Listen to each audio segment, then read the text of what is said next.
Joel, we have a huge problem. Oh no, what happened? Is everyone okay? Everyone's fine, but all of our cold opens for episode 63 got deleted. We have to come up with something. Oh no! And, oh crap, I think Curtis also lost his memory of the series so far. Like, we can't go back and start the podcast from the beginning. People would be very bored. Just come up with something. Okay, I'm gonna info dump everything into Curtis's head. Ready. 3, 2, 1.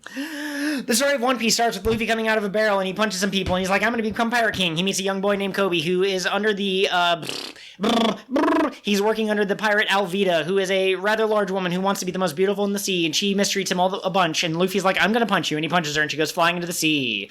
He then has to go search out his crew as he wants to become the Pirate King, and that requires an actual crew of pirates and probably a ship, but that's not really important right now. He goes in search of Roronoa Zoro, who has been captured by the Marines. Rather, he turned himself in and has been crucified for the last 23 days or so and has been starving because he wanted to free a young girl named Rinka, if I remember correctly. There's a guy named Axan Morgan and his son Helmeppo who are both dickheads, and so Luffy just says that he's going to free Zoro, and Zoro's like, okay, go ahead, I fight with 3 swords, by the way, and he's like, alright, great. They go to Orange Town, where Buggy is doing a bunch of stuff, he's attacking people, and they team up with a girl named Nami, who's a thief who doesn't like pirates, but hang on, maybe she does like pirates just a little bit, and Luffy beats up Buggy, and Zoro defeats Kabaji, and they meet a dog who's really sad because his owner died, and he can't protect his dog food store, and Luffy has to avenge him by defeating Moji and his lion Richie. They run away. They go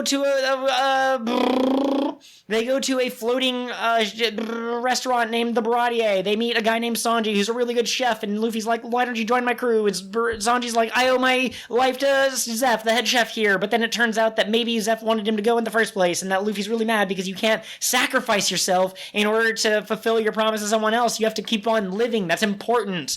A guy named Mihawk shows up. Zoro fights him and gets slashed pretty freaking badly. Nami betrays the crew and runs off with the ship, which they got back in Usopp's village. I forgot to mention Usopp. Oh my god! Usopp is a sniper, and he has a lady friend who is sick, and her butler is plotting to kill her, and Usopp's the only one who knows, but he's a notorious liar, so no one will believe him, so he has to team up with Luffy, Zoro, and Nami. This is before Sanji, so Sanji's not there.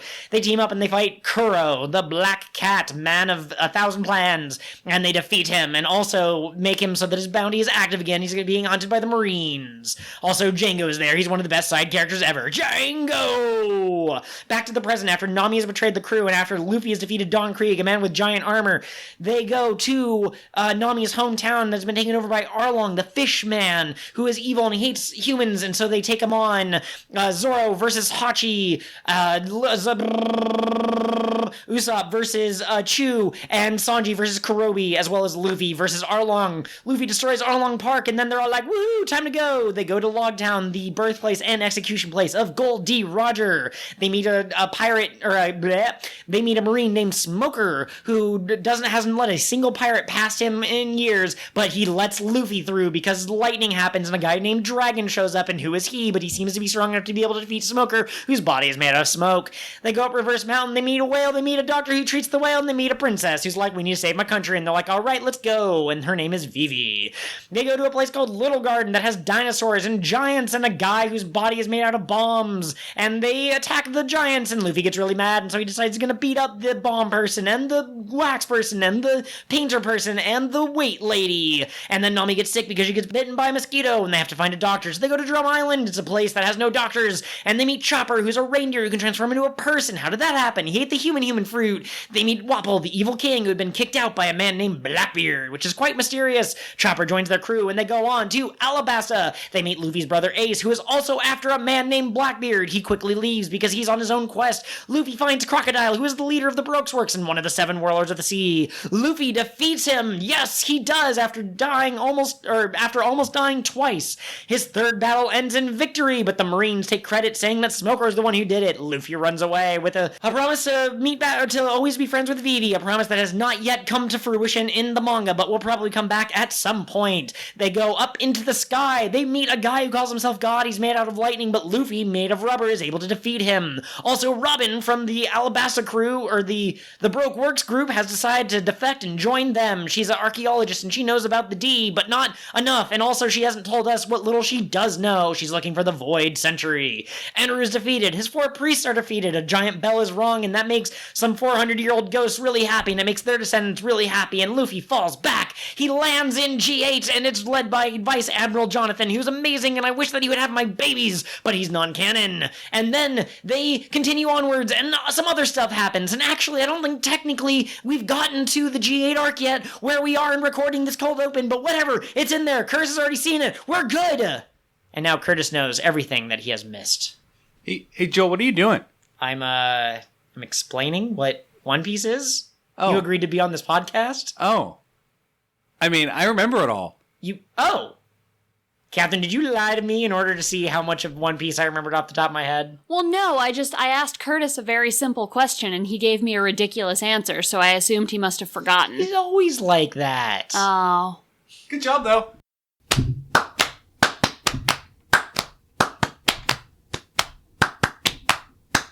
We've got 7 crew members here to have an adventure, cross the Grand Line with you. Woohoo!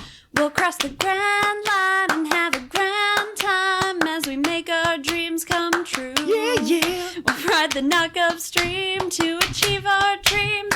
Together we watch season 3. Yeah! Ba-da-ba-bow, start the show. Joel, now what are you? I am but a simple man here before you today, humbled by my situation in life, devastated by the recent disasters that have befallen our nation. I'm mourning for the lost brothers and sisters, and I'm hopeful that together we can work together in order to achieve our perfect goat utopia. So please, fellow goat lovers, I beseech you, let's all come together to discuss One Piece. Hello, fellow adventurers of the Grand Line, and welcome to episode 63 of King of the What Now? What? I'm silently protesting. Peek behind the curtains, folks. Sometimes Curtis or Catherine will be like, hey, do you think it'd be cool if I did the intro? And I'm like, yeah, no problem. There's 3 of us on this podcast. But I was kind of looking forward to doing this one. And then they have me do this joke. Well, okay, we all together did a joke. We tied him. we they forced threatened him to beat me with a bat, and they wouldn't give me back my phone until I told them a funny joke. I just want to merge dragons.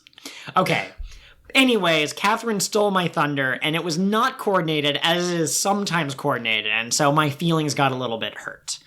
However, I believe that a team that has been divided by strife, that then comes back together, finds themselves much stronger. Yeah, you break a bone, and the place where it heals is stronger. That's why I break all my bones every Everywhere. day. Is that why Midoriya is so strong? Yes! He's gonna break my bone a couple more times. All right, we are King of the What Now? We are a One Piece review podcast. We start at the very beginning. We're watching the anime. You've got 3 of us here. Some of us know it really well. I'm Joel. I'm your host. I know it very well. I'm a longtime fan. Also, I'm a simple Skypeian who is just amazed by this, what do you call it? A rubber band? That's so exciting. And I'm Kat. I'm the ghost on the podcast. Getting weird looks from my co-host. You're going out of order. But I'm doing it for a reason. I also know a lot about the show, but not as much as Joel. See, we're going in descending order. Today, I am a surprisingly girly older sister character. Mm-hmm. Now that you are no longer taking up the weapons of war, you can now pick up like Boys. makeup and boys, and you can stay out late and you can giggle, and then you can come home and your mom can be like, were you out with that boy again? And you'd be like, no, but you're clearly, you're blushing, you're like looking down at the floor. So Lockie is a strong warrior. How many boys can she pick up? It depends on how big they are. Like Wiper, he's a pretty big dude because of his muscle. But what's his name? I think his name is Braum. He's the kind of bigger. No, Genpo, I think, is the really big one. I don't think she could lift like 2 Genpos. Okay, that's fair. And we have one other member of this podcast, and here he is now. I'm Curtis. I am the co-host who has yet to speak yet, but now I'm speaking. So I've heard hello. you speak before, so that is patently false. But not well. That's the problem. Oh, true. And I am a One Piece newbie with very little experience, except for the 195 episodes of this anime that I've seen. Yeah. And I am a helpful Skypeian guide that is leading you back to the blue sea, and I've told you everything you need to know, except for maybe one thing. What is that one thing? Oh, don't worry about it. Just keep sailing forward. It's gonna be all right. So we just finished watching episodes 190, 191, 192, 193, 194, and 195. We have completed the Skypeian saga. Round of applause.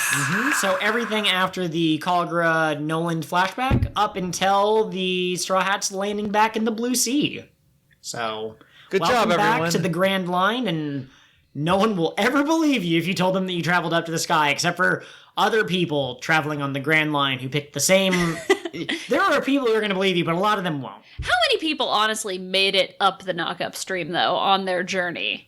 That's a really good A lot point. of them probably just, like, let their log pose reset without going to the Sky Island. Yeah, if only there was some kind of arc where you could meet other people that, like, started the journey at the same time as the main character and you could figure out their relative strengths compared to each other, but that would never happen in my One Piece. If only. But before we talk about what could happen or what is happening, let's talk about what has happened. Curtis, you have a summary of these episodes for us. I do. Are you prepared for it? I am prepared. Everything is clenched. All right, listeners, prepare yourselves. So, Luffy and Nami are trying to have just reached God's palace, but Luffy refuses to return down below until he has gone up to ring the great golden bell. Meanwhile, Eneru destroys Angel Island and tries to halt Luffy's advances. His ship has gotten too far away, but Luffy and Nami have a plan to get to Eneru's ship. Eneru also has a plan, and it mostly involves lightning in order to try to keep them Yes. away from his ship. Yeah.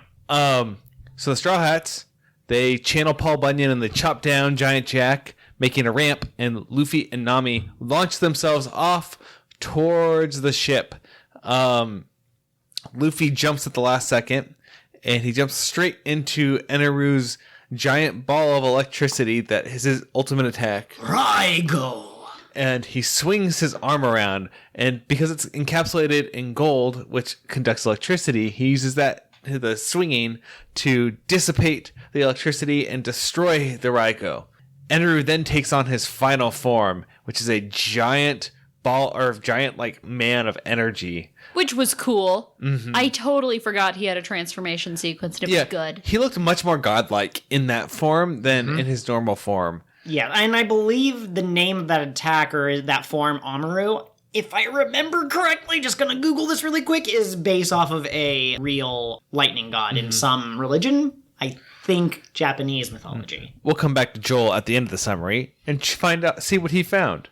But back in the fight, Luffy attacks Eneru in his final form using his Gum golden rifle because he still has the golden fist. Punches straight through Eneru, and he punches so fast Eneru can't dodge it, and punches Eneru into the golden bell behind, which finally, after 400 years, the bell rings, and Kalgara's promise to Mont Blanc has been fulfilled. Yes. So the next episode was just kind of the after effects of that, and also Eneru went to the moon apparently. More on that later. But now it's time for piracy. The Straw Hat team, they go to steal a bunch of gold that's inside the snake's stomach that the Shandorans don't know about. Actually, one of Luffy's cleverest non-battle plans he's ever come up with. Like, that's pretty good for him. It was a really good scene where he's like, all right, guys, we're going to go steal gold now. I didn't even know he could be sneaky. Yeah, exactly. That was a level up moment. Unlike previous level up moments where he learned to punch harder in terms of sneaking around. Mm-hmm. But meanwhile, Robin goes to investigate the poneglyph, which is on the belfry of the big golden bell. She gets there and she reads the poneglyph, and she discovers that there is a note next to it that is written in the same text by Goldie Roger. Aw, shit. Wow, wow, wow, wow. Goldie Roger sighting. Goldie Roger was here. LOL. P.S. Brittany dumped me. That's what it said. Can you imagine? Robin leans in and she goes, "What does this say?" Your mom is gay, lol. Okay, so you guys love side tangents that have nothing to do with One Piece. Dimitri Martin has a joke about how when you go to the bathroom, everybody seems to have pens because there's, always writing on the stall. And then he has another joke about how graffiti is always so intense. It's always like, this person is a bitch, this person is awful, and oh my god, why isn't there anything in the middle? Toy Story 2 was okay. And so that's what Gold Roger put there, was his Yelp score, his favorite movie that he's ever seen, and then also just like a mediocre, like, Black Panther and Doctor Strange were great, but I really didn't care for Iron Man 2. That's fair. That's a fair evaluation of Iron Man 2 from Goldie Roger. I'm happy that he has such a level Such good insight. I'm also happy that he was able to find a copy that was left over from 5,000 years ago. Yeah, exactly. It's great. Also, be sure to follow him on YouTube /goal_D_Roger1 because someone else had already beaten him to Goldie Roger. Yeah, apparently. I mean, because he didn't have the One Piece anymore, he couldn't prove that he was the actual one. Okay, that makes sense. Yeah. So the note seems to imply to Robin that she doesn't need to look for the poneglyphs anymore because Goldie already did. He found all of them, and he created the Rio poneglyph, which is like a compilation of all of the poneglyphs in the world, and he has put it at the same place the One Piece is. In one place? Yes. Are you kidding me? That's amazing. So now she's like, okay, well, I got to go to the end of the world to find this. And then she returns to the crew, who is now running away from a bunch of very confused and grateful Shandorans and Skypeians, who are bringing them a big golden pillar that's covered in cloth. And the Straw Hats believe it's a cannon. So they're running away, and Robin's like, well, I guess they didn't want the gold, and runs with them. And then they leave. They are escorted out by Conus, and they leave the final gate and immediately fall, but are caught by a balloon octopus who helps them descend down below, and they make it down to the blue sea again, only to immediately have a bunch of spotlights forced on them because it appears they've landed in the middle of somewhere they're not supposed to be. What a great end of an episode. Just like, oh shit, there's Marines everywhere. I think that, I really do think that is one of the best kind of openings to the next season, which I would say directly contrasts with the opening to Jaya, which involved the ship falling from the sky. Yeah, it's strange to have a ship falling from the sky. At the same time, it didn't grip me the same way that this does, because you immediately know what it means when you hear the sirens. You go, oh no. Right, well, and this one immediately threw our heroes into the middle of the situation, where the ship falling was, there's a ship falling. Mm-hmm. I'm sure they're going to explore this eventually, but they're not in it. Yeah. And before we move on to more of this wonderful conversation, I would just like to say that this was your sort of succinct summary. Thanks for watching. Don't forget to like and subscribe and smash that button. That's but don't smash the button on your screen if there is one, because you might smash the screen. We are not liable for any screen smashing that may occur. If you do not forward and recommend this podcast to at least 7 other people, you will not find the love of your life. You'll have bad romance luck for the next 7 years. But if you do forward this to 13 people, then at 11:55 tonight, that special someone will message you. You know who it is. Keep your hands off Todd. He's mine. Anyway. So I just really... Okay, go ahead. Oh, no, go for it. I'm curious to hear what you have to say. So, Curtis, you're talking about how Robin believes that basically Roger found these poneglyphs, and he said something about, like, I'll carry history with me or something like that, and if you seek history, just watch me. I'll do it. Maybe the reason that Roger wanted to be a pirate in the first place is because he found a poneglyph, and he could read it. Obviously, clearly he could, if he was able to write in it. And it was like, part 1. Today I had some soup, but then I discovered it had a very strange ingredient. And he was like, I need to know what happens next. So that's actually why he kept traveling, and then the further he got, the more interested he became in this story, and the only way to get them all was to go all the way to the end of the Grand Line. Yeah, and he was smart enough to write them all down as he was going and translate them. Yeah, so nice of him. Sorry, Catherine, you had an actual thought that you wanted to share. Well, yeah, I wanted to talk about the teeny tiny bit of world building we got around this poneglyph. So basically, Robin is saying that if you collect all of the poneglyph trading cards and you put them together, they tell a complete story. And I was wondering, like, is there a line at the bottom of each one that is unfinished that connects to the next one? Because so far they seem to have just contained singular pieces of information. But maybe if you put it all together, that's the final. Yeah, I mean, if one of them is like... If one of them's the export and import information for a country, and then another one is, say, like, their population, and then another one is, like, the disease, maybe somehow if you put all that together, you get a full picture of, like, the country. I don't think that's what the poneglyphs are talking about, but it's sort of like each individual piece doesn't make much sense, but then when you smush them all together, you're like, oh, the whole picture has a... Maybe if you take the first letter of each poneglyph. It spells out, never gonna give you up. Yeah. It's a giant Rickroll. That's what the One Piece is. It's a giant Rickroll. I love it. The other thing, Joel, you and I have our ongoing theory that the One Piece is some sort of world-ending weapon. Yes. And at one point we were watching this episode and you leaned over and you went, they said blah, blah, blah, confirmation, it's a weapon, but I can't remember what it was. Do you? I don't know why you brought it up on air, because no, that was a little while ago, and there was something, but I can't remember what it was. We should have written it down. We'll check and come back to it next episode. Yeah. One thing that I find very interesting, so when we were in the Alabasta arc, we learned about the super weapon Pluton, and we knew that Crocodile wanted it, might makes right, that sort of thing. So what Robin read, other than the writing that Roger put down, I was here, the original text was something about a second super weapon that Robin notes is distinct, called Poseidon. So we have confirmation of a second super weapon. We heard from Crocodile that Pluton was a ship capable of destroying an island in a single shot. Or maybe it's just weapon. I don't know if it said ship. I'm pretty sure it said ship. Or weapon. Okay. Do you think that Poseidon is just another ship of the same caliber? Or do you think that it's different in some way? Or do you think it's not even, like... What are your thoughts at this point? I mean, my assumptions now were, like, I thought Pluton was going to be, like, material. I just assumed it'd be, like, plutonium. Okay. Based off of that, what would Poseidon be, then? I'm not sure. I mean, it could be any sort of weapon. Giant squirt gun. It could be a big squirt gun. It could be a highly advanced biological agent. Ink roller wielded by a squid human hybrid.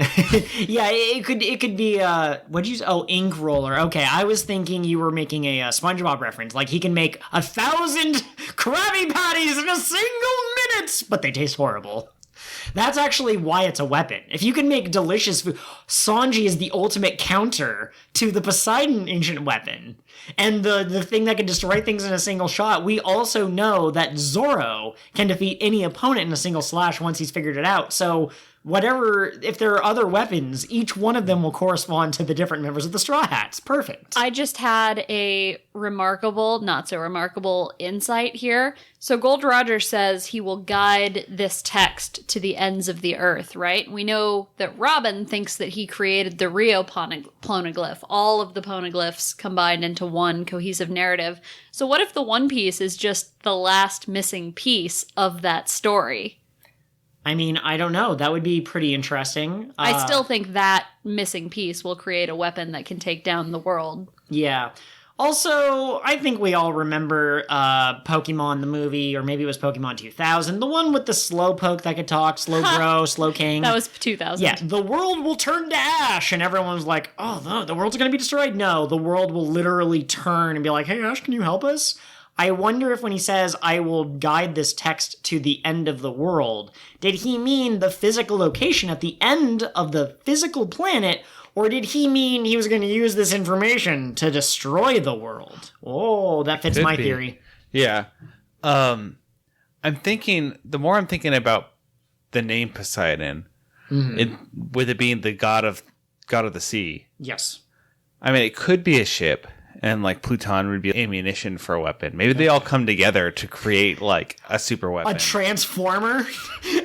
Luffy presses a button, Nami presses a button, they all strike a pose, explosions in the background. I mean, it's either that or they're all separate weapons that they're talking about. Okay. Robin has kind of the easiest dream out of all of the pirates, doesn't she? Because the Rio Poneglyph, she knows where it is now. It's over in Raftel. Gold Roger said so. So she just has to keep going with Luffy until she gets there.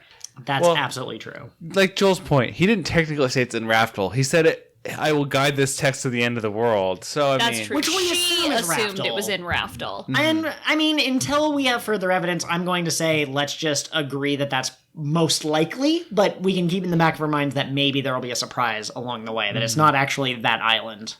maybe when they say the end of the world, they mean like the edge of the world. So they mean space. Maybe it's on the moon. Oh.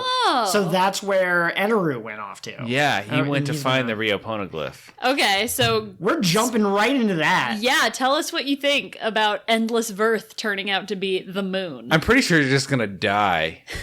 I think he's just crazy and he doesn't know what the hell he's doing anymore. And he's like, well, the rubber man beat me up here, so I'm just gonna fly until I get to the moon, not realizing he can't do that. Do you want to know something? There's a whole series of cover stories about him having a great time on the moon. In One Piece, there is such a thing as space pirates that Eneru fights, one of which is a Foxman, which probably is a reference to Star Fox. Oh my god. He goes to the moon. He finds a latch, like literally like a human-made or a created by sentient design thing that you can lift, and he finds a city. And he decides he's gonna blow up the city. Oh my I'm probably God. getting this wrong. There's detail. I didn't actually read these cover stories, but I have read the summary of them a couple of times to try to refresh my memory. But he uses his lightning to attack this city, and he realizes that the city runs on electricity and is fully automated. There were robots. There were little robot men on Earth who saw the explosion, and their creator died of a heart attack because he was so surprised that the moon suddenly exploded or whatever. He was an astronomer. That they grabbed balloons and rode them up to the sky to fight Eneru, and then Eneru blasted them, and now they're his loyal subjects. And then Eneru found a secret room with a giant painting on it that depicts the Birkins. I don't know how people know it's the Birkins, but people believe that it's probably the Birkins. The Shandorians of ancient times and the Skypeians all leaving the moon sad, like tears going down their eyes. Which is why they all have wings. Which is why they all have wings.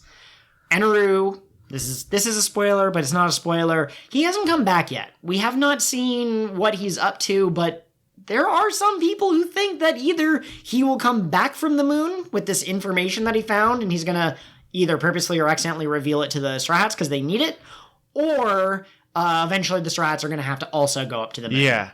I would assume they would go to the moon. Does he need any sort of breathing apparatus? Nope, he's just dressed as regular. Okay. There is a theory that the One Piece moon is much closer to the planet than our Earth moon. And so, people think it has a breathable atmosphere because of that. I don't remember the exact details. You'd have to look up Tekking's video on it. Yeah, Tekking 101 has cited the fact that these little robot guys that I was talking about used regular balloons to fly up there, means that it's got to be close, because otherwise the balloons would have popped if it was truly in space. It's within Earth's atmosphere, and it's not so high up as to where you couldn't breathe. Yep, apparently. But it doesn't just fall down. Yep. And it could still maintain a high enough velocity to maintain a stable orbit, Fun even fact. with air resistance. This is a cartoon. I know. Yep. This is not The Expanse. This is a well fleshed out fantasy story with magic and shit.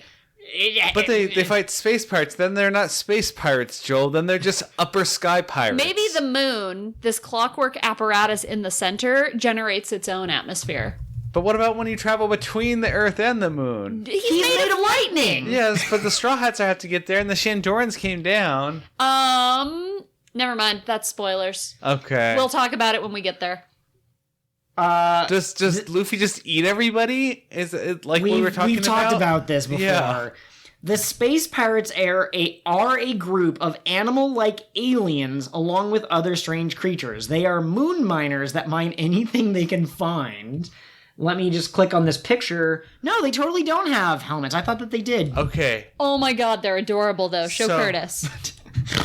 Curtis, I want you to describe these for our listeners. What the hell? Okay, so we've got a lion who looks grumpy, Do we have a witch in a wardrobe? and there's a fox who also looks grumpy. There's a guy that just looks like an old dude with a beard and a mustache. I don't know what his deal is. He looks like he might be the bureaucrat, like he's writing down the laws and Yeah. the decrees. So maybe this guy was like, we're going to write a decree that all children must die. And that's why he's so surprised. Like, what? And there's like a big salamander in the background. No, it looks like it. Honest to goodness, the background reminds me so much of Splatoon, the things that power the city. It does though. So I have so many questions about this now, and we're getting distracted. Can we have an episode about this? Sure. Yeah, the world building in One Piece is incredible. I know that there are other manga that have their strong points. I know that One Piece has some weaknesses, but my god, things like this really, really make me go, oh my god, this is incredible. The fact that we've heard the name Raftel and the fact that we know of the Rio Poneglyph from Robin, who showed up in like episode 120 or something, and the fact that that's going to be a key component of the final arc, we assume. Maybe Of there'll Luffy's be, journey. of Luffy's journey. And it's just, it's amazing. I'd just like to say real quick before I move on. So there are aliens in One Piece. It seems like it, yeah. Confirmed. Uh-huh. Is that's canon? As far as we know, these are alien beings, and they are canon. And all the winged people are aliens. Yes. I wonder if that's necessarily true. I think that we're going to get to the end and it's going to turn out to be a little bit more simple than we thought. Like the giant shadow men, which we'll talk about in a second, that ended up being like Sky Island, reflection of light through the clouds makes them look bigger, projection, study physics. So I'm pretty sure that the devil fruits, which also seem really mystical, I wonder if they're going to have a pretty simple explanation. And I wonder if these aliens, maybe everyone on Earth all came from space. If Maybe you think they're about all- it, Curtis, this actually gives more credence to your theory that One Piece takes place in the future. That they came and settled this planet, and Yeah, then well, they just forgot. we started space travel, but then there was some sort of catastrophic thing, and we had to abandon those efforts. And all the people in space just don't give a shit about anybody on Earth. Yes, exactly. Okay. Since you had such a delightful reaction to this, and I know you watched Soul Eater, did you know in the manga they also went to the moon? What? Yeah. They went to the moon and had a battle up there on the moon. Neither of us read it, so don't ask us for details, but that was the final arc. Why wasn't that in the anime? The was anime ended prematurely. Yeah, I'm pretty sure, like, the original Full Metal Alchemist, not Brotherhood, that they finished it before the anime concluded. I'm grumpy. I'm sorry, maybe you should read the manga and do a podcast on it. But Curtis, you said that your name was Curtis! You know what would make me less grumpy, Joel? Our world famous ad segment? I think so. All right. We are here. Part 7 of the 10-part series from Plorgs Mablorbs. Wasn't it 6 before? Yeah, is 6 was part last 7. week, and then this is part 7, the part that came after part 6. No, I thought we were doing. Okay, never mind. I thought it was 6 long, and now it expanded to 10. No, No, it's it's 10. always been 10. Oh, I was gonna say things going really well. Yeah. This is the sequel that is still the 7th part of the series. No, Plorgs Mablorgs has been working hard. He, we're friends on Facebook and such, and he told me about his regimen. He wanted to live a better life. So he's been eating right. He's been drinking 8 glasses of water. He's been kind to other people. He's been thinking of things that make him joyous and excited for life. He went up to the mountains. He learned some karate. He met this weird guy who transformed into a cat up there. That's a reference joke. And he meditated. He stood on one hand underneath the waterfall while eating a bag of Chinese takeout. He found all of the lucky emblems. There's your Kingdom Hearts reference for this episode.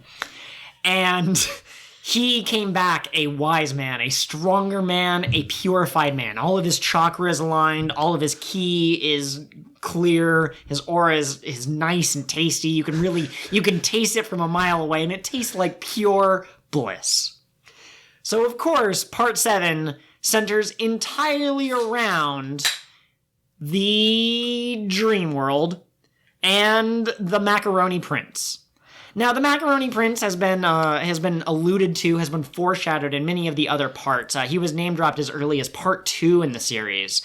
We got a little bit of we met his daughter in parts 5, and then his brother in part 6. And so it's all been leading to this. It's the Macaroni Man inside the dream world, and he holds a very important secret. But to tell you what that is would be to ruin the whole thing. You're going to want to buckle in your seatbelt. You're going to want to put on your helmets. You're going to want to update your emergency contact information so it has your mom's current cell phone number, not her old cell phone number. Those people are getting awfully mad. People calling them being like, is Mary there? No, this isn't Mary. This is Jim-Soo Young. What are you talking about? Hey, Beep boop beep boop boop. Yes. And then get ready for this 7th part of Plorgsma Blorb's Adventure of Blorf. As always, we will go to Catherine, who will describe the best parts of the visual medium of this webcomic, what gripped her, and what part had her the most excited to be reading this. So Plorgs is getting a lot more daring with this visual medium, which I really appreciate. There was animation in the most recent chapter. You got to see the look on Blorf's face change from elation to horror as he realized the monster he just slayed was not the gingerbread castle man, but instead his own brother, Oh my goodness. who was the gingerbread castle man this whole time. It was really a frightful moment for him. Of course, of course. And the color just drained from his face. The whole comic is in black and white now. That's a bold stroke to change the entire world based off of the changing perception of the main character. In JoJo's Bizarre Adventure, they do this thing in the anime where the colors change depending on the character's moods and such, especially in moments of danger. And I believe that Plorgsma Blorbs was inspired by that, and you'll actually notice that the scent of the webcomic subtly changes as you go through this journey as well. That's Oh, man. impressive. Yeah, I'm nose blind, actually. I didn't realize it was a scratch and sniff webcomic. You have to be really dedicated, but you can really smell it if you focus on it.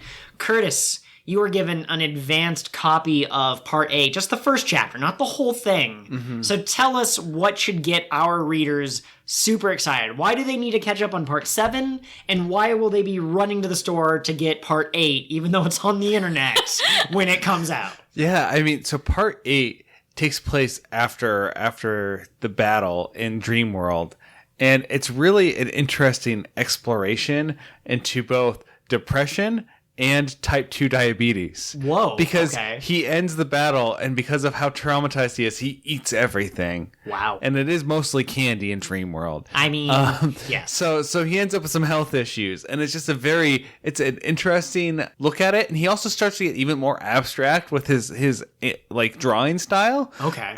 There's a few bits or a few panels in there that are cubist, I think. Okay. It's an interesting choice, and I think it's going to help some of our listeners and his readers become a little bit more high-minded. Yeah, that's excellent. And can I just take a peek? Oh, there's a note on here. If any besides Curtis of the King of the What Now podcast reads this advanced copy, their eyes will burn out of their head. That can't be real. He's not a source. Oh God, he learned sorcery when he was up in the mountain. Oh no! Tempt it, Joel. I'm too powerful. Run! End the ad segment quickly. Back to talking about One Piece. And we are back. Something that I mentioned before we went to the break. You have been asking for episodes of the podcast, which is even longer in the anime. What's up with those giant shadows that we saw? And we finally got an explanation. Yeah, I just want to say something. You guys were full of shit. Were we? You told me that even today we don't have an answer about what these shadows are. You have an answer. Is that a thing that we said? Yes, that's a thing you told me. Huh, Joel. Do we screw with Curtis sometimes? I do not know. Would you believe us if that entire thing about the space pirates was made up and this was actually a fan comic? Oh God, I don't know what to believe anymore. It was real. The Space Pirates was They real. really are. But the shadow thing was we just didn't want to give anything away. They really are. Wink, wink. Yeah, exactly. Do you remember the part? I'm sorry, I'm going back to the moon thing just for a second, but where I leaned over and I was like, would you believe me if I said you'd already seen Endless Birth? Oh, because that's the moon. Also, like, is that still Verth? Okay, I'm sorry. I'm getting sidetracked again. Let me go on record. I love the idea of Endless Birth. I love the fact that Eneru has this dream of a fantastical, mystical realm, but then it actually turns out that it's like a real place and just, it fits with the romanticism of One Piece so gosh dang well. Sky people, the shadows. Yes. Giants. So, the shadows. I'm going to try not to get too frustrated with the poor logic behind these and the geometry. Curtis He's starting and I to look had- like one of those wavy arm inflatable tube men. We had very different reactions to the shadow people. No, I mean, I was disappointed by the answer. It was not as cool as I thought it would be. It was funny the way they revealed it, just because you had this giant shadow of Luffy going like, hooray! So that bit was good. But I was like, I wanted giant warrior people. And no, what it is because they are quote-unquote closer to the sun, even if it's a minute amount that doesn't really matter in terms of the geometry, their shadows that are cast on the ground are much bigger. The moon is close. Why can't the sun be close? Because reasons. No, I loved it, but my favorite part of it, thinking about it now as opposed to the first time I watched it, is Luffy's whole thing is that he brings hope to people, right? And so having the reveal that these giant shadow monsters that travelers are terrified of, it's actually shadows, and having Luffy's shadow now being a representation of hope for Cricket is great. Yeah. No, that I agree. That's good. And in hindsight, I should have realized it was going to be something like that, because the shadows do look like the Shandorans, right? And you specifically pointed out the similarities, but you didn't take that next step. Well, yeah. I mean, why would I have? Everyone, Curtis here is feeling super grumpy, and apparently part 7 of Plorgsma Blorbs and the Adventure of Blorf did not help him find his zen. I'm just saying. It's because he tried to show it to his mom and it burned out her eyeballs. Oh, okay, that makes sense. I'm just saying, like, if an airplane flies by the sun, you don't see this giant airplane shadow on the ground. That's Airplanes because don't we fly live that in the high. normal world that is boring. They fly at 10,000 to 30,000 feet. That is very high. How high up do you think Skypeia was? They said 10,000 meters. Oh, did they? Yeah, that's canon. So actually a little bit higher than the airplanes, I think. But See? There you go, that's it's why. that extra... oh, wait, no, that's about somewhere around there. Wait, hang on. Because 30,000 feet, or 30,000 feet would be 3,000 or 10,000 yards, and that's 30,000 feet would be too many centipedes. yes. 10,000 meters to feet is 32,808 foot. Yeah, so that's about the same. That's about right. About 6 miles up in the high sky. Okay. 6 miles up in the high. That's what the kids are saying these days. I'm curious what you would have done with the shadow men to round up these arc, rather than have them be shadows. Well, I don't know now, because it wouldn't have finished the arc. I wanted there to be giant things. Okay, would Like- you have them maybe be set up for the next arc? Either that, or it would come back as like world building later on. Like, I wanted them to be titans, like to be like overly strong, like mythical creatures of just like immense power. How would you have Luffy defeat them? Would you have him just like keep punching even harder against an opponent that Well, large? I mean, you're or- assuming they'd be an opponent. I guess I mean, that's true. they could. It could also be Poseidon, a super weapon foretold of in the poneglyphs, right? Okay. So like, it could have been something like that. That's what I was envisioning. So that's why I was a little disappointed when it was like, no, it's just someone making like hand puppets. Oh, okay. All right. I'd be like if we found out that Pluton was just like a new flavor of ice cream.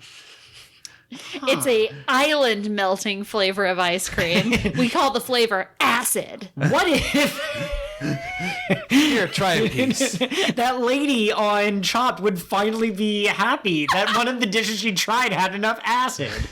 All right. Oh man, we should do a Chopped podcast. I submit to you that ice cream could be an island-destroying super weapon. Imagine if it's an ice cream that controls your mind. The first person to take a bite would suddenly be like, this is really good. And then they would nudge other people and be like, hey, you got to try this. And it slowly spreads like a plague until they're all under the control of whoever had originally served it. Here's what it is. The ice cream is actually a secretion created by a parasite that contains the parasite's eggs. And so when you eat a bite of it, it hatches, and then the parasite controls your mind to get other people to eat it. Why? Why would you? I know. Just, okay, everyone, I understand that's how real world biology works. Oh my god. Do you know what this reminds me of? But it's a little bit less gross. Okay, our world famous ad segment. All right, so part 7 of... No, go ahead. There's a Netflix film short. It's in an anthology series called Sex, Love, and Robots. Okay, yeah. And it's called The Day the Yogurt Took Over. Oh. And it's not mind control, but it's along those lines. Like that? Okay. It's good. I could see it. There are things that are alive in yogurt. They want Ohio. Interesting. Yahtzee from Zero Punctuation publishes books in his spare time, and he has one that was about the apocalypse caused by, I believe, a giant massive jam, like you'd put on your biscuits, that was like slowly covering the earth. I didn't read it, but I remember the advertisements for it. My favorite take on vampires ever was parasites. Interesting. And some people got the version that made them angry and want to bite things to transmit the parasites, and some people got the version that made them horny and want to have sex with things to transmit the parasites. And some people just got the version that said, you know what? If I just take a little of my blood and then inject it into them, then we're good. But that's not fun. No, that's a different story. Oh, okay. What about the ones that just like have you lick random things? Those called drugs, and we do not take those on this podcast, Curtis. All right. We're going to do a couple of quick notes, like, little things that we jotted down, things that aren't going to merit a huge discussion. And then we'll wrap up this episode with kind of comparing the Sky Island Saga. Because the next arc, the G8 arc, is not really at all related. And so I don't feel as though it merits discussion in the same group. Is it like the V8 arc? I have no idea what the V8 is. A V8's a drink. Or a type of engine. Okay. Anyways, some quick notes. This is one of my favorite quotes from Luffy ever. We don't actually get that many insights into Luffy's thinking through his words. Most of the time, he just punches a guy and we go, okay, he didn't like something that guy did. Or we see him slowly get angry and you go, okay, the thing that's happening in front of him is what's making him mad. But he actually explicitly calls out, what kind of god destroys everything and saves nothing? And he says that to Nami as they're writing up the beanstalk. And hot damn, like that's a good quote. Mm-hmm. Well said, Luffy. And then the other thing too, and you pointed this out in your summary, I think, because we were talking about these notes before the episode, but one, when he's using the rifle to defeat Eneru, he calls it Gum Gum Golden Rifle, which is a modification of his usual Gum Gum rifle. And we've seen that once before, I believe, on Little Garden, when his feet was stuck in wax. I think he called that, like, Champion Mallet or something like that. Mm-hmm. And so I appreciate the fact that this is going to be a trend. There will be other places where some character will be in a different situation than normal, and their attack names will change because of it. And I like that. And then the attack was going too fast. That's what Eneru said right before it hit him. He's made of lightning, so, like, what's going on here? Like, do we think that he's limited by the physical brain that he has that can only think so fast? Or is Luffy actually going faster than lightning? Like, what's going on here? Well, and really, like, your brain uses electricity to send signals to the rest of your body. So being an electric man, he should be able to think faster than normal people. So I think maybe it's just, I don't know, he wasn't expecting another person to attack so quickly, maybe? Yeah. I mean... What happened to his mantra? What? His mantra. He saw it coming. Okay. He just had no reason to dodge. I think, much like how Crocodile slowly became angrier and angrier with Luffy, I think so is Eneru, but his isn't necessarily anger. I think his is sanity. Like, the longer he fights, the less sane that he gets, and the more like, that he gets. You know what his solution would be? What's that? He's got to go faster.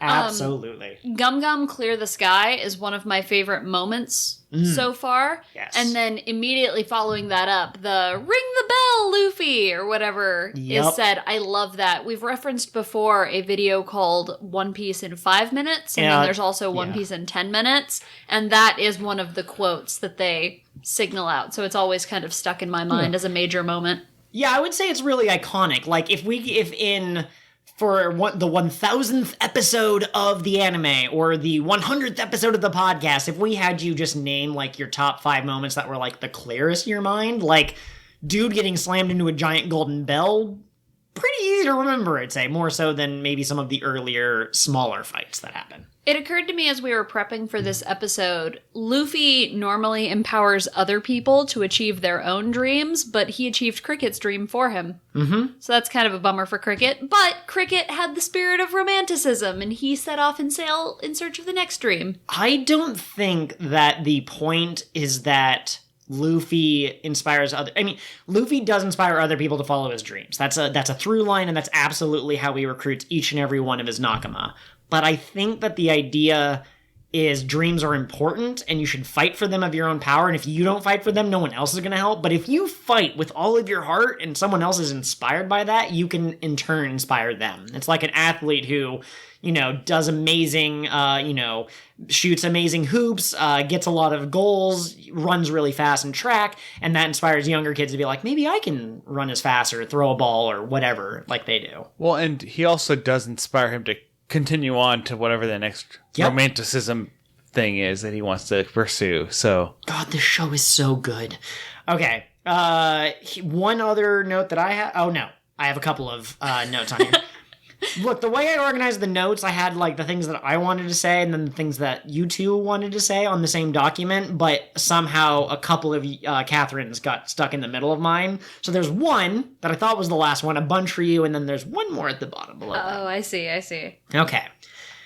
I loved when in Alabasta we had the scene of after the battle of Luffy and all of his crewmates eating the food in the big dining room with Vivi and the king and all the guards are watching, and they're just so loud and rambunctious that eventually even the guards have to kind of start laughing. And there's a scene here that's kind of the same thing when they're at the party. After the party, when Luffy's trying to sneakily get the gold, and he tries to wake up Nami, he's like, Nami, we have to be quiet. And she's like, what? And he's like, shut up, Nami. And they get louder and louder, and eventually everyone else wakes up. It's such a good scene, and it's so hilarious to see Nami get sucked in, because normally she and Zoro and Robin are kind of like we distance ourselves from those idiots. But like in this case, Nami is contributing to the idiocy of the scene. Related to that, there was a moment as they were floating down on the octopus balloon where Nami was screaming at Luffy and wanted to beat him up, and Usopp was holding her back, and he was like, now, you know that he's like this. Just all the crew being engaged with the goofiness. Yes, It's absolutely great. I love it. Robin, or Nami x Usopp, OTP. When you have a rubber man as your captain, you really have to be flexible. Otherwise, you're just not going to get along. You know he likes to bend the rules. But they don't break. All right, and here's another thing that's weird. Let me tell you up front, this is not me trying to lead you to something. Sometimes I ask you questions like, do you think that girl with the only thing I can think of is mustache. I mean, Oda might do that. But, like, do you think the girl with the tattoo is important? And I know that she's secretly the princess of the Cupcake Kingdom or whatever the heck. And I try to see if you might be able to guess. This one is a fan theory moment for me. More so than me trying to lead you somewhere. But I believe it's Chopper says something about, like, man, will we ever go back? And Zoro goes, who knows? Maybe. All the people on Sky Island are like, I hope they come back someday. And there was a third reference somewhere in there of someone being like, man, I can't wait to go on another adventure up in the sky like that and stuff. And so we don't actually see anything more about Sky Islands, really, for the rest of the main series, and I'm really curious if it'll come back somehow. Maybe the reason no one's ever been to Raftel is because it's up in the sky, and so maybe Raftel is a Sky Island. We don't know, but I assume that it's going to come back in the main story with Luffy in some way. Well, and that would, like, let's say the moon stuff. They have to be able to fly to the moon, right? Mm-hmm. That could be a good reason. Like maybe they acquire a flying ship. Okay. A ship that can both sail on the sea and fly. Mm-hmm, mm-hmm. And so then they can revisit Sky Islands whenever they want to. They can just fly on up there, right? Absolutely. And then they can also go to the moon and then fly in Raftel. They can, I don't know, go see the world. They can travel around the world in 80 days, all kinds of stuff. They can invite a bunch of their enemies onto the ship, and then they can fly up into the sky and then kick them off one by one, knowing that they have absolutely no way of surviving the fall. Death to Buggy as he just plummets the entire way, shouting about his big red nose. They could push a Nazi out the window and say, he didn't have his ticket. What? What are you talking? Is this a reference? Yeah. Okay. It's an Indiana Jones reference. It's a great moment from The Last Crusade. Okay. I don't need to talk about it. This I've is a seen the podcast one with about Calamar, but I don't remember it. This is the one with the "you chose poorly." Oh, okay, gotcha. That's a How I Met Your Mother reference. All right, Catherine, you had a couple of points that you wanted to bring up. Do you remember what they were? Yes, I do. Sisterhood was a big one. Oh my god. We don't get a lot of female characters in One Piece, and we don't get them interacting one-on-one with each other very often either, because there are so few of them. So the sisterhoods that there are in One Piece really stood out to me. Loki and Aiza are the most recent iteration of that. They're so cute when they're finally able to, like, play and be sisters instead of having to be tough warriors. I love One Piece for the battle and the world building are, like, the two things about it. And I guess character is a third separate thing, but I kind of feel like it's related. But these moments in between arcs or between battles when they're, like, relaxing, I love those a lot. I couldn't watch a show that was just them messing around if they were like high school students and they just got into hijinks. I'd be like, ugh. But I really enjoy that we like these characters so much that when we have a moment with them like that, we appreciate it all the more. Yes, they definitely give you room to breathe at the end of each arc. Curtis, there is now a pattern at the end of each major arc. Do you know what it is? At the end of each arc, people relax and have a party. They have a party. And then they leave and say goodbye. They run away. They ran away from Alabasta because of the Marines, and here it was they mistook the thing for a cannon. Oh, okay. Yeah, every arc ends with a big feast and the Straw Hats running away. Every single one, and it makes me laugh every time. The thing about this party that stood out to me was that they didn't invite the friggin' wolves from the middle of the arc. Like, I know, they're party animals, literally. Literally, those wolves were their Nakama. I can't believe they didn't invite them. It actually really upset me. I sound like I'm making a joke, but I'm not.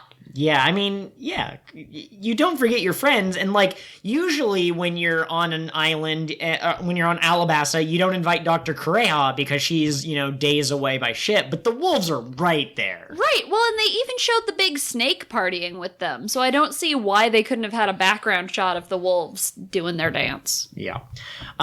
One thing that I was just reminded of when, they were running away because they mistook the broken leg of the belfry for a cannon. Robin's the only one who knows. Everyone else got sucked in by Usopp kind of like, is that a weapon? Of course they're mad at us.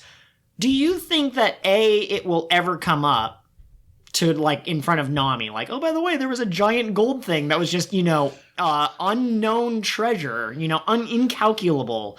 Do you think that A, it will come up, and B, if it does, do you think it'll be played for laughs, or do you think she'll seriously be, or at least for a little bit, upset? I don't think it'll come up. I feel like it's the sort of thing that'll just get dropped, and they won't really care. That's fair. I don't remember. It's not a central plot point, like, oh, if only we had a giant pillar of gold, we'd be able to defeat Mr. Mustache Man. Apparently all about mustaches today. But, look, they're one of the funniest body parts that you could possibly have. We have a guy who has a mustache, but he's called Whitebeard, and that's hilarious. And also, in Mario and Luigi, in the first game, you had stash points, and, like, that's just amazing. Did Come you on, really? Man. Yeah, it affected how nice the shopkeepers were to you. The better your stash points, the lower the prices. Oh my gosh, that's Paper Mario, I assume? No, that's Mario and Luigi. Oh. How do you get stash points? When you level up, you can pick one of, like, 7. There's, like, strength, speed, health, whatever MP is called in that game, stash points. Oh. Which Mario brother do you think would look better with a glitter mustache? Luigi. Mario's too pot-bellied. He's not cute in any way. Luigi's a realistic man. Hashtag. I mean, so is Mario, I guess. He's realistic, but I don't know. Most men are not that short. No, that's true. Okay, now we have gotten to Curtis's notes from the episodes. So, Let's talk about something. yeah. So, a couple notes. One, we got to see the Shandorans and the Skypeians finally unite now that the evil god who's trying to destroy all of them has been defeated by their savior and new lord Luffy.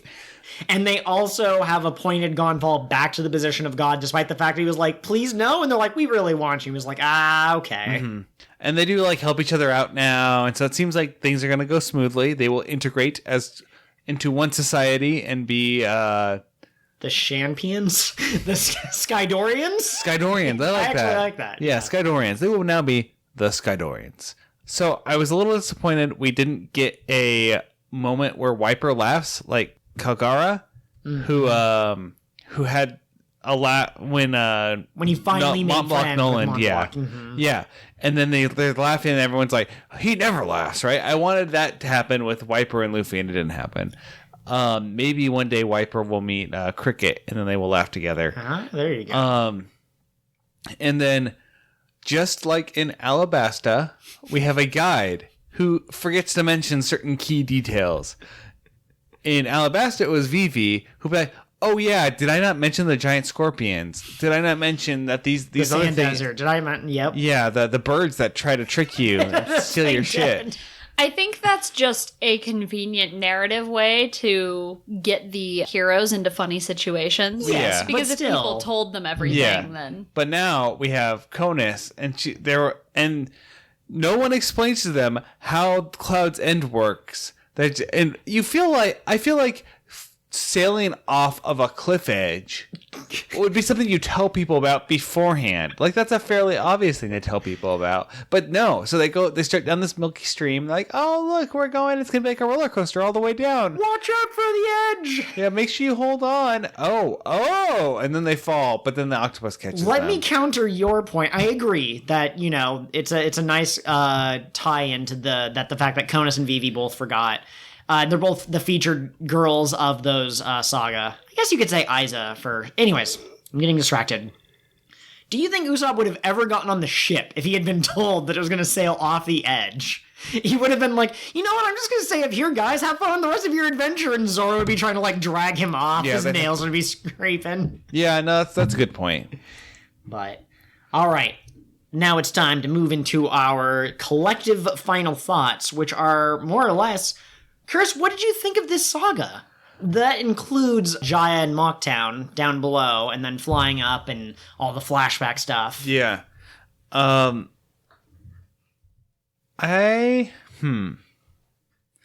the saga itself was more focused on the final bit than the Alabasta one was. Because Alabasta... Had several islands, yeah, for sure. Whereas the Sky Island saga had Jaya...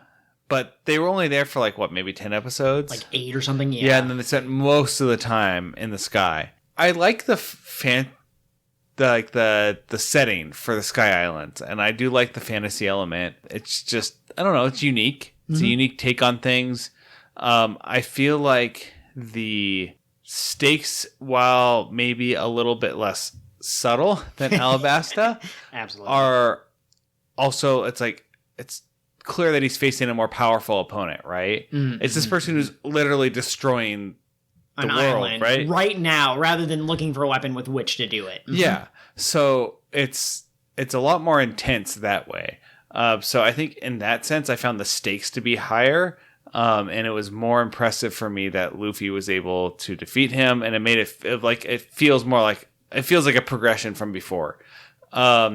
That said, the fight is definitely more interesting with Crocodile as opposed to Luffy trying to fight Eneru, where it's just punch harder. The initial fight's good because he has to keep thinking through things, and that bit's good. But the final bit's just, I have to get to Eneru so I can punch him real good. Yeah. And he, like you said, he kind of forgets his mantra and all that stuff. So it is Yeah, I definitely consider the first half of the fight, whatever you want to call it, the first fight, the first half, to be much more interesting, like you said. Catherine, let's hear your thoughts on the Skypeia saga as a whole. Yeah, I actually had a question for Curtis before you go ahead. switch to me. Curtis, how many buggies could Eneru take in a fight? Or did we switch to... Oh, we switched How to many Bellamy's? We switched to Bellamy's. Perfect. How many Bellamy's? As many as you could toss at him. Can you even throw a dead?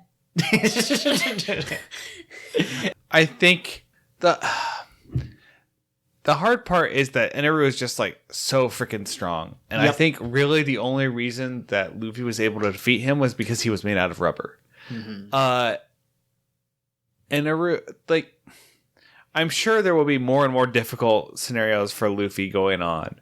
And I think in this case, because he was made out of rubber, it made the threat that Eneru presented, like, it knocked him down a bit. But for anybody other than Luffy, Eneru is, like, impossibly strong. I think Crocodile could have taken him just because lightning beats sand. That doesn't make any sense. But I mean, I don't think either one of them would have been able to get a hit off on the other one. And they're both pretty smart guys. Like, neither of them are the big, dumb, hulking brute. They're both pretty like, oh, I see. He can deflect his attack, so I'll just do X, Y, and Z. So, I do think the mantra would give Eneru a pretty big advantage, right? Absolutely.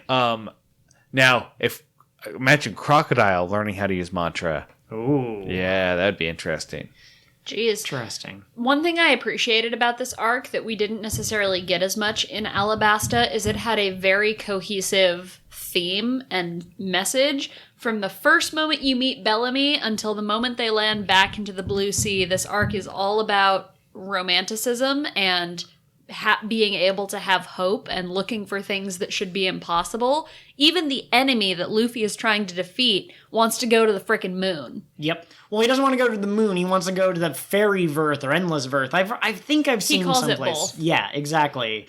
But that's like a ridiculous dream. Bellamy would have laughed at him for that and promptly been electrocuted. When you asked how many Bellamy's could Eneru take in a fight, I just am imagining like a death battle, the YouTube series style intro where Bellamy is like, I only believe in things that I can see and whatever. Oh, who are you? And Eneru would like teleport behind him. I am proof that God exists. And he gets hit by the lightning or whatever. That's awesome. This arc gave us one of my favorite kind of low-tier trash villains in Bellamy. I love him. I love all of his arrogance with nothing to back it up. And all the side characters were good.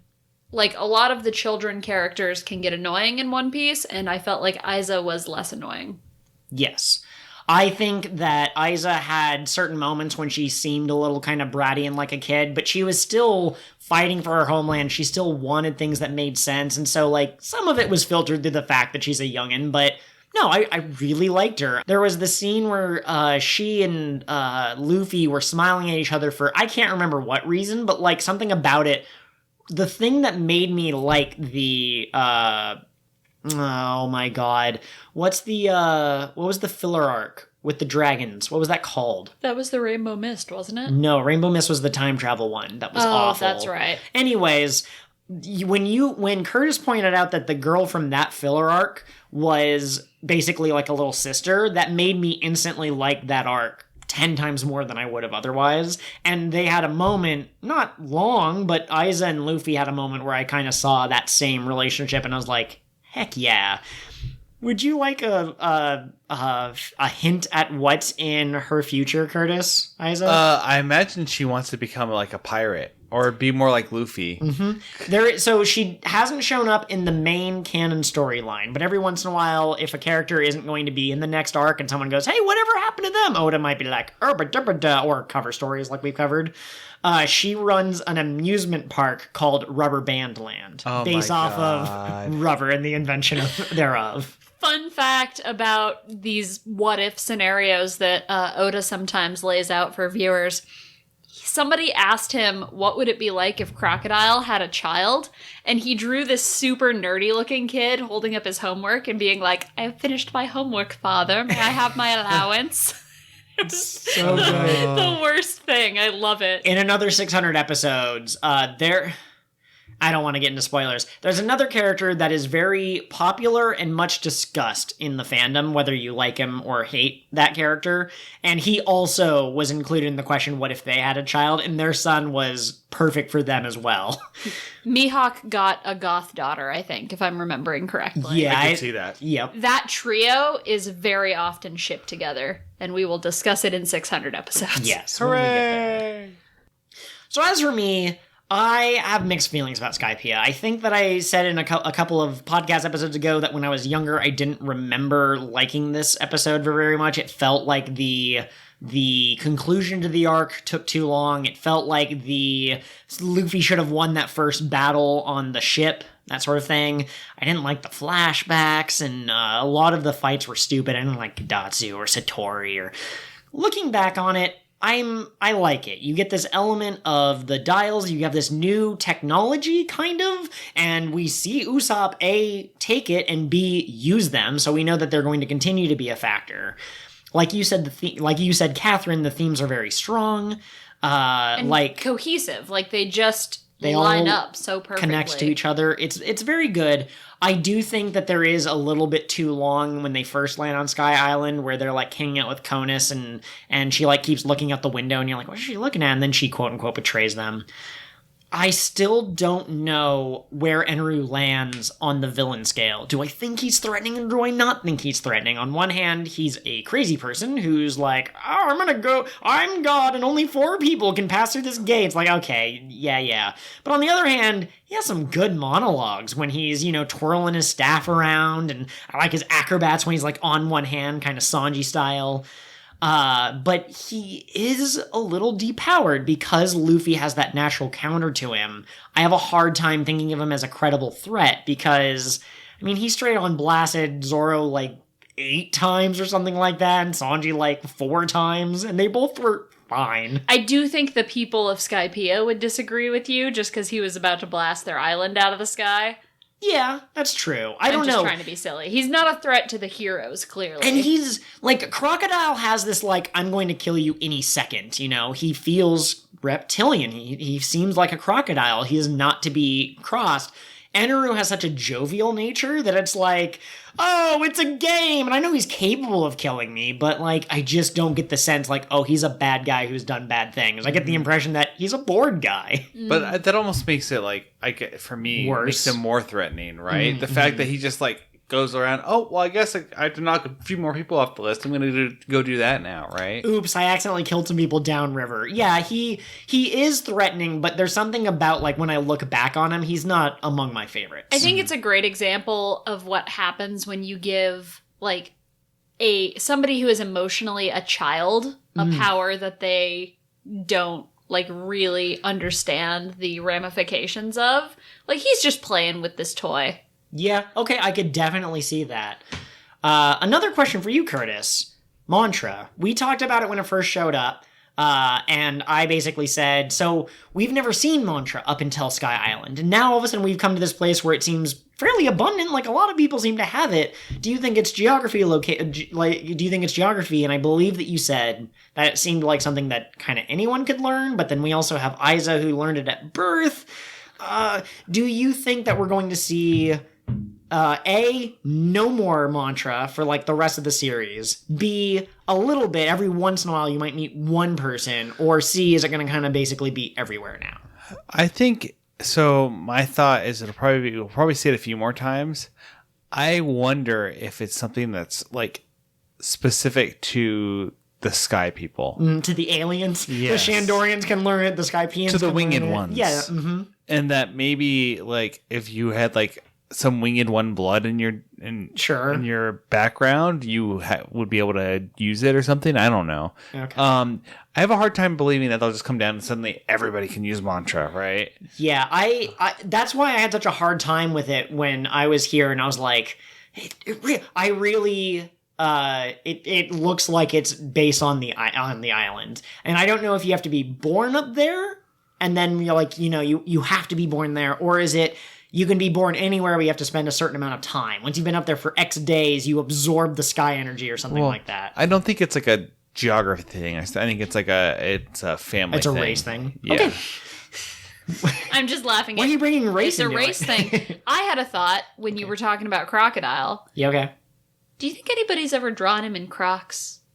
Yeah, Crocs someone has. in Yeah. Crocs. Mm-hmm. Okay. I really... Are there any other thoughts that we want to hit upon? Curtis, I asked you this at the end of Alabasta. I said, what do you think is going to be the next arc? And I think you were looking more in a government direction. Like, you wanted the Marines to kind of play a big part. Is that still your hope for Saga 4, I guess? Yeah. I think we're going to see that, too.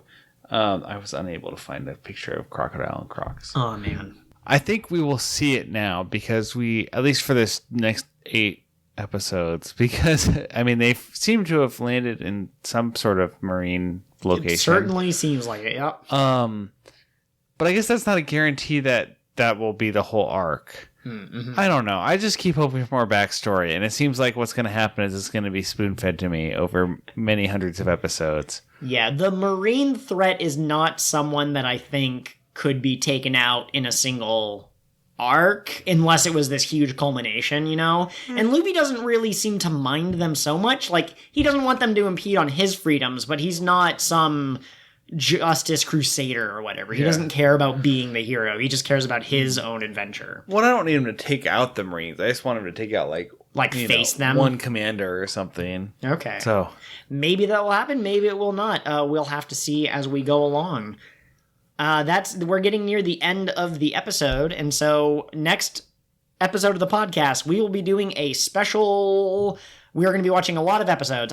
We haven't recorded it yet, obviously, so I don't know if it'll be longer than normal, but we are watching the entirety of the G8 arc in one podcast episode. All right.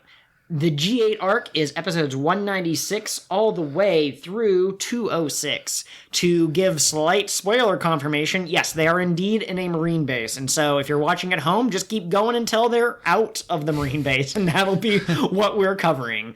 Are they taken out in body bags? Are they escorted to a larger complex? Or do they escape and remain free people? Who knows? But we'll be covering those episodes. Hey guys. Oh, you're starting to look a little weird. Yeah, I feel kind of weird. I don't know. Huh. All right, folks. So something weird has happened to Curtis. We are going to try and figure out what this mystery is, and hopefully we'll have an answer for you next episode. It looks like some kind of cocoon, but that's wrong. Humans don't make those, right? Not that I know of. I wouldn't know. I'm a moon alien. It could be the result of reading Part 7, or the Part 8, the forward chapter that he got. Florence Mablorbs is a magician. Cool. That has been your... Doot. Final thought. Outro goes here.